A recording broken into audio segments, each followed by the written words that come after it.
Ish godina e kadastrës e një më parë dhe si ish-shtëpia oficerave do të shërbej tashmë si godinë për disa institucione të Bashkisë së Vlorës.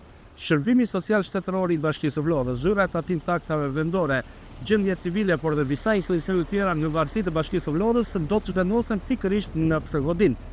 Zhvendosja ka nisur tashmë nga zyra e tatim taksave vendore, por edhe nga gjendja civile, ndërsa pritet që shumë shpejt godina të jetë në funksion në shërbim të qytetarëve.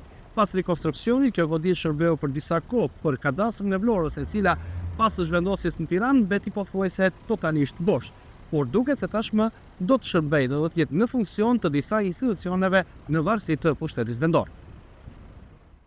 Ish godina e kadastrës e njohur më parë si shtëpia e oficerëve do të vihet tashmë në funksion të disa institucioneve në varësi të pushtetit vendor. Shërbimi shtetëror social në varësi të bashkisë, drejtoria e tatim taksave vendore, gjendja civile, si dhe disa institucione të tjera lokale do të ushtrojnë aktivitetin e tyre në këtë godinë. Prej ditës së sotme ka nisur procesi i zhvendosjes së materialeve dhe pajisjeve, me qëllim që brenda pak ditësh, duke filluar nga java e ardhshme, të gjitha këto shërbime të jenë të aksesueshme për qytetarët në ambientet e reja. Pas rikonstruksionit, godina u përdor për disa vite nga kadastra. Megjithatë, pas zhvendosjes së këtij institucioni, ambientet mbetën të pashfrytëzuara dhe pas një funksion të caktuar. Tashmë godina do të rikthehet në shërbim të komunitetit, duke pritur një sër institucionesh në varësi të pushtetit vendor, të cilat do të ofrojnë shërbime të ndryshme për qytetarët në një hapësirë të përqendruar dhe më funksionale.